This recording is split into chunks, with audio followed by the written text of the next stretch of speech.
8th standard chapter 4 life mathematicsல exercise 4.3ல 6th question என்ன கொடுத்திருக்காங்கன்னா in how many years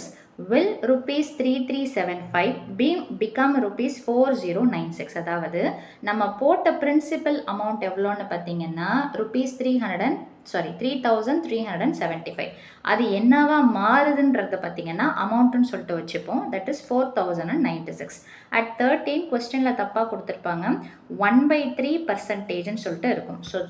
rate of interest என்ன இருக்குதுன்னு பார்த்தீங்கன்னா 1/3% ஓகேங்களா இது வந்துட்டு மிக்ஸ்டு ஃப்ராக்ஷன் அப்போ இதை என்னவா மாற்றுறோம் அப்படின்னு பார்த்தீங்கன்னா இம்ப்ராப்பராக மாற்றுறோம் இதையும் மல்டிப்ளை பண்ணுங்கள் 13 3s are 39 ப்ளஸ் இதை ஆட் பண்ணிங்கன்னா 40/3 என்ன கேட்குறாங்கன்னா நம்பர் ஆஃப் இயர்ஸ் எத்தனை வருஷத்தில் இது மாறும் அப்படின்றது கேள்வி ஓகேங்களா தமிழ் மீடியம் பார்த்தீங்கன்னா நீங்கள் முதன்மை தொகை போடுறீங்க பார்த்தீங்களா அதை கொடுத்துருக்குறாங்க அது என்னவா மாறுது தொகை மொத்த தொகையாக என்னவா இருக்குதுன்றத கொடுத்துருக்குறாங்க ஒரு வருஷத்துக்கு 13.1/3% வட்டி அது கலப்பு பின்னமாக இருக்கிறதுனால அதை தகா பின்னமாக மாற்றி எடுத்து எழுதுகிறோம் இப்போ காம்பவுண்டட் ஹாஃப் இயர்லி இது ஒரு வருஷத்துக்கு உண்டானது ஆனால் காம்பவுண்டட் ஹாஃப் இயர்லினா என்ன அர்த்தம்னு பார்த்தீங்கன்னா பாதி வருஷத்துக்கு போடுறோம் அப்படின்னா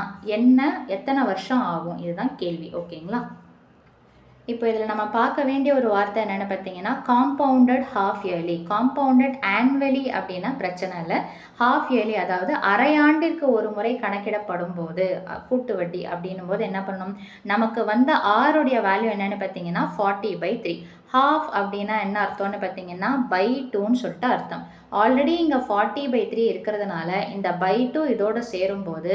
இருக்கிற டினாமினேட்டர் பகுதியில் என்ன இருக்குதோ அதோட அப்படியே மல்டிப்ளை பண்ணி எடுத்து எழுதணும் ஸோ இதை நம்ம கேன்சல் பண்ணுறதா இருந்தால் பண்ணலாம் 2 1s are 2 2 20s are 40 அப்போ மீதி என்ன இருக்குதுன்னு பார்த்தீங்கன்னா 20/3 இது என்னன்னு பார்த்தீங்கன்னா ஹாஃப் இயர்லிக்கு உண்டான ஒரு ரேட் ஆஃப் இன்ட்ரெஸ்ட் அதாவது வட்டி வீதம் அரையாண்டிற்கு அப்படின்றத நம்ம கண்டுபிடிச்சிட்டோம்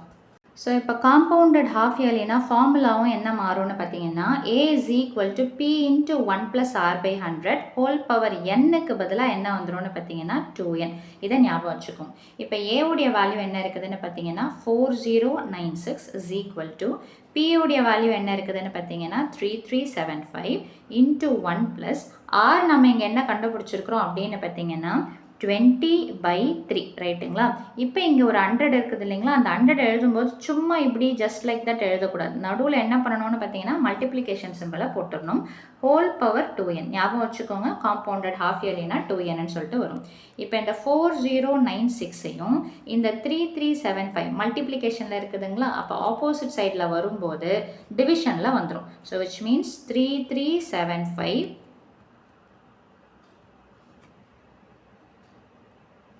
is equal to இப்போ இங்கே பார்த்தீங்கன்னா ஒரு ஜீரோக்கு ஒரு zero cancel 2 1s are 2 2 5s are 10 அப்போ என்ன வந்துருச்சு 3 5s are 15 அப்போ இங்கே என்ன இருக்கும்னு பார்த்தீங்கன்னா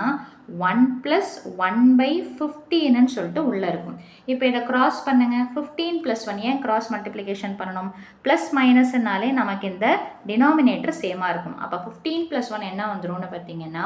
16/15 ஹோல் பவர் 2n அப்படின்னு சொல்லிட்டு இருக்கும் இப்போது நம்ம என்ன பண்ண போகிறோம்னா இந்த 4096 3375 கண்டிப்பாக இது 16 டேபிளில் போகும் அதே மாதிரி இது 15 டேபிளில் போகும் ஏன்னா இங்கே என்ன இருக்குதோ அதே மாதிரியான பேஸ் அடிப்பக்கம் வந்தால் மட்டும்தான் நம்மளால் என்ன கண்டுபிடிக்க முடியும் ஸோ 4096ஐ எப்படி எடுத்து எழுதலான்னு பார்த்தீங்கன்னா 16/3ன்னும் 3375ஐ 15/3ன்னும் எடுத்து எழுதலாம் which is equal to அங்கே ஆல்ரெடி என்ன இருக்குதுன்னு பார்த்தீங்கன்னா 16/15 அப்படின்னு சொல்லிட்டு போட்டுட்டு ஹோல் பவர் 2n இப்போது இங்கே ரெண்டுமே 3ன்னு இருக்குதுங்களா தனித்தனியாக இருக்கிறத நான் என்ன பண்ணுறேன்னு பார்த்தீங்கன்னா சேர்த்து எடுத்து எழுதுகிறேன் 16/15 whole power 3 is equal to 16/15 whole power 2n இது ஒரு இது புரிஞ்சிடுச்சுங்களா இப்போ இந்த இடத்துல பார்த்தீங்கன்னா பேஸு சேமாக இருந்ததுன்னா பவர்ஸை ஈக்குவேட் பண்ணிக்கலாம் அதாவது அடிமானம் சமமாக இருந்தால் அடுக்குகளை சமப்படுத்திக்கலாம் அப்போ என்ன வரும் 3 is equal to 2n அப்படின்னு சொல்லிட்டு வந்துடும்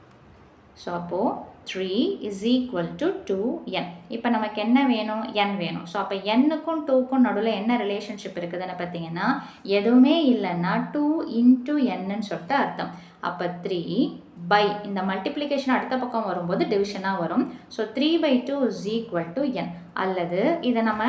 n இஸ் ஈக்குவல் டு என்னன்னு பண்ணலான்னு பார்த்தீங்கன்னா 3/2 இயர்ஸ்ன்னு சொல்லிட்டு எடுத்து எழுதலாம். ஆர் இதை டிவைட் பண்ணுறோம். டிவைட் பண்ணால் என்ன கிடைக்கும் அப்படின்னு பார்த்தீங்கன்னா 2வை 3ஆல் டிவைட் பண்ணிங்கன்னா 2 1s are 2, ரிமைண்டர் 1. இப்போ இதை எப்படி எடுத்து எழுதலாம்? இங்கே கீழே என்ன இருக்குதோ அதை அப்படியே எடுத்து எழுதிருவீங்க. மீதி ரிமைண்டர் என்ன இருக்குதோ அது மேலே வரணும். கோஷன்ட் ஈவு என்ன இருக்குதோ அது சைடில் வரணும்.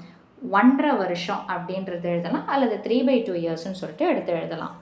ஸோ அவ்வளோதான் இந்த சம்மோட சொல்யூஷன். மீண்டும் அடுத்த பதிவில் வேறொரு சம்மோடு சந்திக்கிறேன். வீடியோ பயனுள்ளதாக இருந்ததுன்னா மறக்காமல் லைக் பண்ணுங்கள், ஷேர் பண்ணுங்கள், சப்ஸ்கிரைப் பண்ணுங்கள். தேங்க்யூ.